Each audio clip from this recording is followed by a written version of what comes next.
సుడిగాలి సుధీర్ అభిమానులు బుల్లితెర మెగాస్టార్ గా పిలుచుకునే నటుడు. జబర్దస్త్ నుంచి మొదలై స్వయం కృషితో అంచెలంచెలుగా ఎదిగి తనకంటూ తిరుగులేని స్టార్డమ్ తెచ్చుకున్నాడు. బుల్లితెరపై సుధీర్కున్న అభిమానులు టాలీవుడ్ లో టైర్ 2 హీరోలు కూడా లేరంటే అతిశయోక్తి కాదు. ఆ రేంజ్ లో ఉన్నారు ఫ్యాన్స్. అయినా చాలా షోస్ లో తనను అవమానించేలా డైలాగ్స్ ఉన్నప్పుడు, ఆది లాంటి వాళ్ళు అతిగా సెటైర్స్ వేసినప్పుడు కూడా కామ్ గానే కనిపించేవాడు. తనను అభిమానించే వారిని ఎంటర్టైన్ చేసేందుకు ఎన్నైనా భరిస్తా అని చెప్పి మరింత మంది అభిమానాన్ని సంపాదించుకున్నాడు సుధీర్. ఈ అభిమానులు అండతోనే అతను హీరోగా మారాడు. మొదటి 3 ప్రయత్నాలు సక్సెస్ కాలేదు. రీసెంట్ గా వచ్చిన గాలుడు మాత్రం కమర్షియల్ గా హిట్ కొట్టింది. సినిమా ఎలా ఉన్నా నిర్మాతలకు డబ్బులొచ్చాయి. దీంతో మరిన్ని ప్రాజెక్ట్స్ తో దూసుకుపోవాలనుకున్నాడు. ఆ క్రమంలోనే greatest of all time GOAT అనే సినిమా అనౌన్స్ అయింది. దీనికి ముందు వచ్చిన కాలింగ్ సహస్ర డిజాస్టర్ అయింది.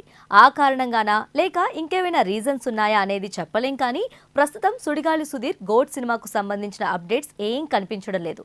ఈ సినిమా ఆగిపోయింది అనే వార్తలు కూడా వస్తున్నాయి. అందుకే అతను మళ్ళీ బుల్లితెరపై యాంకర్ గా బిజీ అవుతున్నాడు అని అంటున్నారు. అంతేకాదు సుధీర్ ఎదుగుదలను కొందరు ఓర్వలేకపోతున్నారు అనే టాక్స్ కూడా ఉన్నాయి. ఇప్పటికే బ్యాక్గ్రౌండ్ లేని హీరోలపై సోషల్ మీడియా వేదికగా అనధికారికంగా అటాక్స్ జరుగుతున్నాయి. ఇటు సుధీర్ కూడా ఏ అండా లేదు కాబట్టే అతన్ని తొక్కేస్తున్నారా అని అభిమానులు ఫీల్ అవుతున్నారు. లేదంటే గోట్ సినిమా గ్రాండ్ గానే స్టార్ట్ అయింది. అలాంటి మూవీ సడన్ గా సైలెంట్ కావడం ఏంటనే అనుమానాలు వస్తున్నాయి. పైగా ఇప్పుడు పెద్ద సినిమాలు కూడా ఏం లేవు. ఒకవేళ ఈ ప్రాజెక్ట్ ఉంటే రిలీజ్ చేయడానికి సమ్మర్ మంచి చాయిస్ అవుతుంది. రిలీజ్ మ్యాటర్ అలా ఉంచితే అసలు అప్డేట్సే లేవు.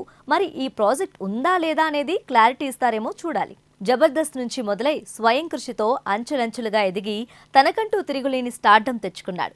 బుల్లితెరపై సుధీర్కున్న అభిమానులు టాలీవుడ్ లో టైర్ 2 హీరోలు కూడా లేరంటే అతిశయోక్తి కాదు. ఆ రేంజ్ లో ఉన్నారు ఫ్యాన్స్. అయినా చాలా షోస్ లో తనను అవమానించేలా డైలాగ్స్ ఉన్నప్పుడు, ఆది లాంటి వాళ్ళు అతిగా సెటైర్స్ వేసినప్పుడు కూడా కామ్ గానే కనిపించేవాడు. తనను అభిమానించే వారిని ఎంటర్టైన్ చేసేందుకు ఎన్నైనా భరిస్తా అని చెప్పి మరింత మంది అభిమానాన్ని సంపాదించుకున్నాడు సుధీర్. ఈ అభిమానులు అండతోనే అతను హీరోగా మారాడు. మొదటి 3 ప్రయత్నాలు సక్సెస్ కాలేదు. రీసెంట్ గా వచ్చిన గాలుడు మాత్రం కమర్షియల్ గా హిట్ కొట్టింది. సినిమా ఎలా ఉన్నా నిర్మాతలకు డబ్బులొచ్చాయి. దీంతో మరిన్ని ప్రాజెక్ట్స్ తో దూసుకుపోవాలనుకున్నాడు. ఆ క్రమంలోనే greatest of all time GOAT అనే సినిమా అనౌన్స్ అయింది. దీనికి ముందు వచ్చిన కాలింగ్ సహస్ర డిజాస్టర్ అయింది. ఆ కారణంగానా లేక ఇంకేమైనా రీజన్స్ ఉన్నాయా అనేది చెప్పలేం. కానీ ప్రస్తుతం సుడిగాలి సుధీర్ గోట్ సినిమాకు సంబంధించిన అప్డేట్స్ ఏం కనిపించడం లేదు. ఈ సినిమా ఆగిపోయింది అనే వార్తలు కూడా వస్తున్నాయి. అందుకే అతను మళ్ళీ బుల్లితెరపై యాంకర్ గా బిజీ అవుతున్నాడు అని అంటున్నారు. అంతేకాదు సుధీర్ ఎదుగుదలను కొందరు ఓర్వలేకపోతున్నారు అనే టాక్స్ కూడా ఉన్నాయి. ఇప్పటికే బ్యాక్గ్రౌండ్ లేని హీరోలపై సోషల్ మీడియా వేదికగా అనధికారికంగా అటాక్స్ జరుగుతున్నాయి. ఇటు సుధీర్ కూడా ఏ అండా లేదు కాబట్టే అతన్ని తొక్కేస్తున్నారా అని అభిమానులు ఫీల్ అవుతున్నారు. లేదంటే గోట్ సినిమా గ్రాండ్ గానే స్టార్ట్ అయింది. అలాంటి మూవీ సడన్ గా సైలెంట్ కావడం ఏంటనే అనుమానాలు వస్తున్నాయి. పైగా ఇప్పుడు పెద్ద సినిమాలు కూడా ఏం లేవు. ఒకవేళ ఈ ప్రాజెక్ట్ ఉంటే రిలీజ్ చేయడానికి సమ్మర్ మంచి చాయిస్ అవుతుంది. రిలీజ్ మ్యాటర్ అలా ఉంచితే అసలు అప్డేట్సే లేవు.